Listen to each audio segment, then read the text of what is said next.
Kurban dalam perspektif Konghucu. Agama Konghucu lebih tepatnya disebut Ryujao. Sudah ada 2000 tahun sebelum Nabi Konghucu lahir. Nabi Konghucu lahir pada tahun 551 sebelum Masehi. Dan sebelum Nabi Konghucu lahir, sudah ada banyak nabi yang mendahulunya. Nabi Konghucu dikenal sebagai nabi penyempurna karena ia menata kembali tata upacara agama Ryujao dan mengajarkan kepada raja spiritual dan moral agar rakyat Tiongkok hidup lebih sederhana dan damai. Agama Konghucu masuk ke Indonesia dibawa oleh para perantau yang biasanya para pedagang dari Tiongkok. Mereka membawa kitab-kitab dan budaya persembahan dan mulai membangun kelenteng di beberapa kota di Indonesia. Pada awalnya, agama Konghucu mengalami kesulitan dalam menjalankan ritual keagamaan. Hingga pada masa pemerintahan Presiden Abdurrahman Wahid, hak-hak sipil agama Konghucu dipulihkan kembali, dan mereka diberi kebebasan untuk menjalankan ibadah agamanya secara terbuka dan mendapat izin merayakan hari keagamaan.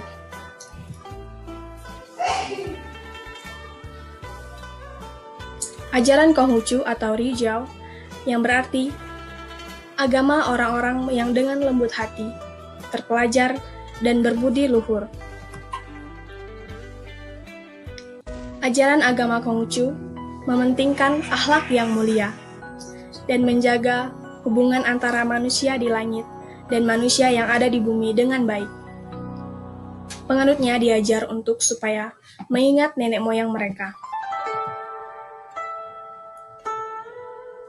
Dalam kitab I Ching atau kitab perubahan, Tuhan digambarkan dengan istilah Xian yang diartikan Tuhan sebagai subjek yang maha ada, maha sempurna, khalik semesta alam, maha positif dan proaktif.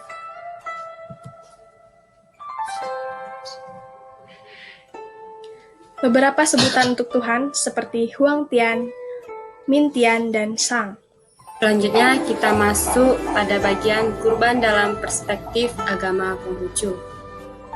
Setiap agama pasti memiliki ritual keagamaan dan kepercayaannya sendiri-sendiri yang berbeda-beda sesuai dengan tuntunan iman dan ajaran agama dari setiap masing-masing agama tersebut. Agama Konghucu tidak hanya mengajarkan kepada penganutnya bagaimana seseorang berbakti kepada Tian atau Tuhan Yang Maha Esa serta Nabi saja, melainkan lebih menekankan bakti kepada kedua orang tua dan aksi nyata di dalam kehidupan sehari-hari. Agama Konghucu juga mengajarkan tata cara melakukan ibadah kepada Tian, Nabi, orang-orang suci, leluhur, dan lain-lainnya. Konghucu biasanya mempersembahkan kurban berupa sesajen kepada dewa ataupun para leluhur. Bakti seorang anak tidak hanya ditentukan oleh materi yang dia mampu berikan kepada ayah bundanya, tetapi yang utama adalah perilaku luhur yang dia lakukan, yang dilandasi dengan ketulusan hati hingga akhir hayatnya. Dalam kitab Riki dikatakan bahwa hanya yang berkesucian sebagai nabi dapat menyampaikan persembahan kepada Tuhan, khalik semesta alam. Dan hanya seorang anak berbakti dapat menyampaikan persembahan kepada orang tuanya. Menyampaikan persembahan berarti menunjukkan diri. Dengan menunjukkan diri, barulah persembahan itu dapat diterima. Bagi agama Konghucu, sangat berarti dan bermanfaat jika sajian yang dianggap sebagai persembahan bakti itu terdiri dari jenis sajian yang memang disukai oleh leluhur semasa hidupnya. Namun, jenis sajian tentunya tidak harus sama bila mana diperuntukkan dalam persembahyangan kepada Tuhan, nabi, dan para suci. Sesuai dengan petunjuk tentang makna sembahyang, persembahan bakti perlu dilakukan dengan hati yang tulus, bukan dilihat dari mewahnya yang disajikan. Nabi Kongcu tidak menentukan suatu jenis sajian harus ada di altar sembahyang. Terkadang, persembahyangan yang digelar dengan sajian berlimpah di meja altar semata-mata tidak didasari dengan ketulusan hati, tetapi cenderung dipengaruhi oleh gaya hidup biar tekor asal kesohor. Kebijaksanaan merupakan kata kunci dalam menentukan jenis-jenis sajian yang akan dijadikan sebagai persembahan bakti. Yang berikut, kita masuk ke upacara-upacara kurban dalam agama Konghucu. Yang pertama, sembahyang malaikat dapur, itu biasanya tanggal 24 bulan 12 Imlek. Sembahyang mengantarkan dewa dapur naik ke surga untuk bertemu dengan Tuhan Yang Maha Esa. Setiap tahun, dewa dapur akan naik ke nirwana dan melapor kepada Tuhan tentang semua kebaikan dan keburukan yang diperbuat oleh manusia. Dewa dapur merupakan malaikat pencatat amal kebaikan dan keburukan manusia di bumi. Yang kedua, sembahyang arwah leluhur. Itu jatuh pada tanggal 29 bulan 12 Imlek. Agama Konghucu sangat menekankan laku bakti. Oleh karena itu, biarpun leluhur sudah lama meninggal, tetapi harus sembahyang sebagai wujud bakti kepada mereka. Yang ketiga, sembahyang tahun baru Imlek.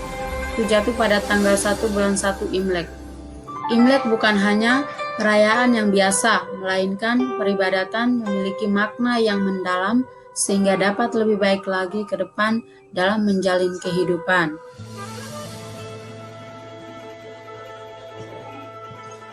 Yang keempat, sembahyang kepada Tuhan Yang Maha Esa, itu jatuh pada tanggal 8 bulan 1 Imlek. Sembahyang sebelum dimulai dilakukan terlebih dahulu penyucian diri atau biasa disebut Jial Cail. Kemudian pada hari tersebut menyiapkan altar, khususnya bersembahyang kepada Tuhan Yang Maha Esa. Yang kelima, Cap Gomeh, itu jatuh pada tanggal 15 bulan 1 Imlek. Dalam upacara ini bersembahyang kepada Tuhan untuk mengucapkan terima kasih dan memulai kehidupan baru. Yang keenam, Qingbing, itu jatuh pada tanggal 5 April bulan 3 Imlek. Dilakukan dengan membersihkan makam, menata makam yang rusak, dan bersembahyang. Hal tersebut dilakukan sebagai wujud bakti kita kepada leluhur ataupun orang tua yang telah berpulang ke keharibaan Tuhan. Yang ketujuh, Duan Yang, tanggal 5 bulan 5 Imlek. Hari ini merupakan upacara peringatan kematian Put Guan, yakni Perdana Menteri Negeri Chu yang berlaku jujur dan memegang teguh atas pendiriannya pada zaman Chan Huo tahun 300 sebelum Masehi. Berikut sembahyang arwah umum, itu jatuh pada tanggal 15 bulan 7 Imlek. Upacara ini ditunjukkan kepada arwah yang tidak disembahyangi oleh keluarganya, sehingga arwahnya bisa tenang dan pian-tian atau bersatu kembali dengan tian. Yang berikutnya 9. Sembahyang Tiongjiu, itu jatuh pada tanggal 15 bulan 8 Imlek. Sembahyang terhadap Tuhan karena berkat yang diberikan pada manusia. Dan yang terakhir, yang ke-10, sembahyang Yak atau yang biasa disebut King Tiokong, itu pada tanggal 8 bulan 1 Imlek. Sembahyang kepada Tuhan menyampaikan permohonan agar di tahun yang baru atau yang berjalan, Tian berkenan melimpahkan berkat rahmat serta perlindungan agar tahun ini dapat berjalan dengan baik. Dari semua peribadatan atau persembayangan yang dilakukan sangat kental dengan penghormatan kepada arwah leluhur yang disertai dengan upacara-upacara kurban. Upacara kurban yang paling sering dilaksanakan adalah yang pertama, pembakaran uang, kertas, dan rumah-rumah. Kemudian ada juga pembakaran dupa dan sajian. Ada juga yang ketiga, pembakaran patung Raja Setan dan perahu pembawa arwah. Pembakaran uang kertas. Prosesi tata cara pembakaran Gimchua diawali dengan mengangkat dupa dan berdoa selesai jeda waktu sampai hio setengah terbakar. Selanjutnya adalah prosesi siapoi, kemudian dilanjutkan dengan membakar. Pembakaran uang kertas sebenarnya menjadi simbolisasi penghormatan atas leluhur dan dewa-dewi yang dipercaya juga memiliki kehidupan layaknya manusia. Namun lebih dalam lagi, tradisi ini merupakan suatu bentuk keikhlasan untuk menghormati leluhur dengan memaafkan segala kesalahan yang dulu pernah diperbuat semasa hidupnya. Pembakaran dupa dan pemberian sajian. Upacara ini biasanya dilakukan pada festival Qingming atau Cengbeng. Keluarga Tionghoa akan berangkat ke makam keluarga mereka yang sudah meninggal untuk membersihkan, berdoa, dan membawa persembahan berupa buah-buahan, kue, dan berbagai macam-macam, serta karangan bunga. Sembahyang leluhur yang terbaik adalah langsung berziarah ke pemakaman leluhur. Akan tetapi, jika keadaan ini tidak memungkinkan, maka cukup dengan mempersembahkan di rumah sendiri, memakai 3 batang hio, bersujud 3 kali, dan memberikan sesajian berupa makanan lalu membakar uang kertas. Yang ketiga, pembakaran patung Raja Setan dan perahu pembawa arwah. Upacara ini dilakukan pada festival Chioko, pujian, doa, dan harapan untuk leluhur yang sudah berada di alam baka. Untuk mengiringi pembakaran patung Raja Setan, abu dari kertas kerangan bambu dibuat miniatur perahu dan beterbangan di langit Boesanbyo. Juga dengan berbagai dana seperti kertas dan koin yang menyerupai uang tunai dan ikut dibakar di dalamnya. Dupa atau hio yang diselipkan dalam kertas itu bertuliskan nama-nama leluhur yang sudah tiada. Baik, sekarang kita masuk ke tujuan dan makna kurban dalam agama Konghucu. Sejenak kita akan melihat beberapa perayaan yang di dalamnya mereka menggunakan kurban atau persembahan. Yang dalam perayaan itu mereka membawakan kurban atau persembahan. Yang pertama, festival Qingming atau Cengbeng. Tadi sudah disebutkan bahwa festival ini adalah perayaan yang diadakan untuk mengingat dan menghormati nenek moyang. Setiap orang berdoa di depan nenek moyang, makam nenek moyang, menyapu pusara, dan bersembayang dengan membawa teh, arak, dupa, kertas sembayang, dan berbagai aksesoris sebagai persembahan kepada nenek moyang. Selain menghormati orang-orang yang mereka kasihi yang sudah meninggal dunia, perayaan ini juga menjadi kesempatan untuk berkumpul bersama keluarga yang masih hidup. Pada perayaan ini diadakan juga acara membakar uang kertas. Tradisi membakar uang diadakan hampir di setiap hari besar dan juga acara pemakaman. Membakar uang kertas diyakini dapat memenuhi kebutuhan anggota keluarga yang telah meninggal di akhirat. Membakar uang palsu saat pemakaman bertujuan untuk memastikan bahwa leluhurnya memiliki banyak uang di dunia setelah kematian. Ada 2 jenis uang kertas yang digunakan dalam tradisi membakar uang kertas, yakni yang pertama, kertas yang bagian tengahnya berwarna keemasan disebut kimchua. untuk upacara sembahyang kepada dewa-dewa. Yang kedua, kertas yang bagian tengahnya berwarna keperakan, ginchua. Ini digunakan untuk upacara sembahyang kepada para leluhur dan arwah orang yang sudah meninggal. Kepingan emas dan perak adalah mata uang yang berlaku pada zaman Tiongkok kuno. Dengan membakar uang kertas, kimchua dan ginchua, umat Konghucu beranggapan bahwa mereka sudah memberikan kepingan uang emas dan perak kepada dewa dan leluhur mereka. Yang kedua, Festival Chioko. Gambarnya kurang lebih seperti yang dimunculkan. Menurut tradisi dan budaya Tionghoa, tanggal 15 bulan 7 adalah hari hantu, dan bulan 7 secara umum dianggap sebagai bulan hantu, di mana hantu termasuk arwah leluhur kita keluar dari alam mereka dan datang mengunjungi keluarganya. Festival Chioko mempunyai makna mendalam. 1. Mengurangi penderitaan para leluhur yang telah meninggal dunia yang merupakan tujuan diadakannya sembahyang arwah. Kedua, memupuk rasa bakti dan penghormatan terhadap jasa-jasa orang tua dan leluhur yang telah meninggal dunia. Dan yang ketiga, menumbuhkan rasa empati terhadap semua makhluk, bahkan yang sudah meninggal dunia.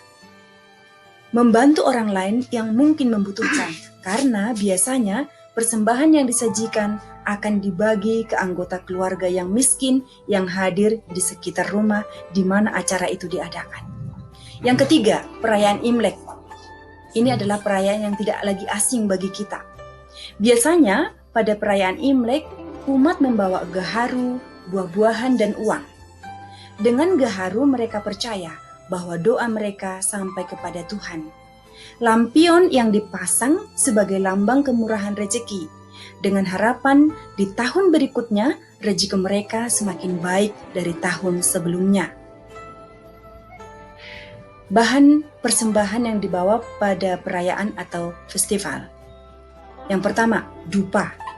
2. Kue dan manisan. 3. Buah-buahan. 4. Teh. Dan yang kelima adalah bunga dan lilin. Baik, yang pertama adalah dupa. Dupa atau hio adalah sebuah bahan pembakar yang dapat mengeluarkan asap yang berbau sedap atau harum. Jumlah dupa yang dipakai biasanya 1 lambang selamat atau 3 batang yang menyimbolkan Tian, Ti, dan Ren. Pada kelenteng-kelenteng biasanya menggunakan dupa bergagang merah dengan garu merah atau kuning dan dupa bergagang hijau dengan garu kuning biasanya untuk sembahyang jenazah. Yang kedua, kue dan manisan. Jenis kue yang disajikan pada umumnya 1. Kue lapis yang memiliki arti harapan agar bisa mendapatkan rezeki yang berlapis-lapis. Kue mangkok yang memiliki arti harapan semoga kehidupan bisa berkembang seperti bunga yang mekar. Kueku, namanya kueku bukan kue saya, yang memiliki bentuk seperti cangkang kura-kura berlambang umur panjang. Selain kue, ada juga aneka manisan dan gula-gula. Yang ketiga, buah-buahan. Umumnya menggunakan 5 macam buah sebagai lambang dari 5 rezeki yang diidamkan umat manusia, yakni Fu, Lu, Shou, Cai, Qing.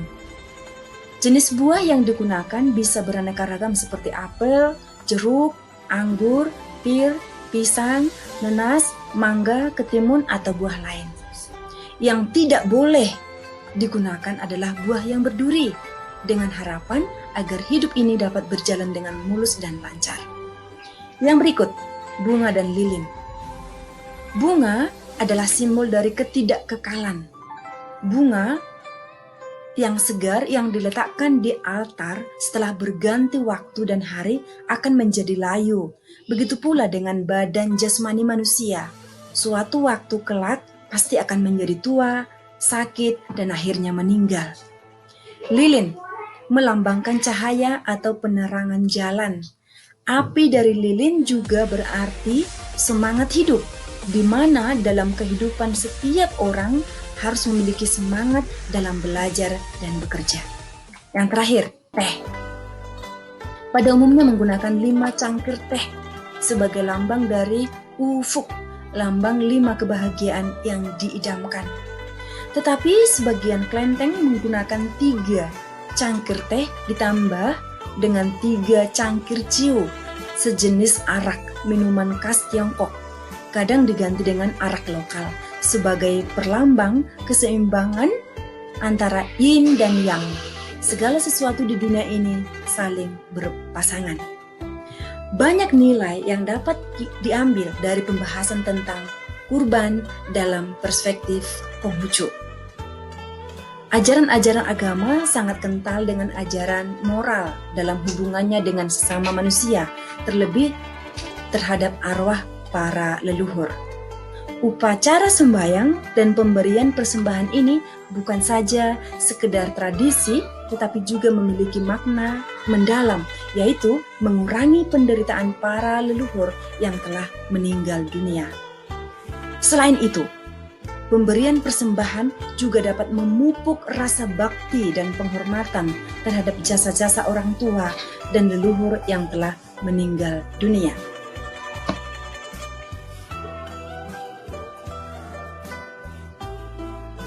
Semoga semua umat beragama dapat hidup berdampingan, saling bergandengan tangan, dan penuh persaudaraan.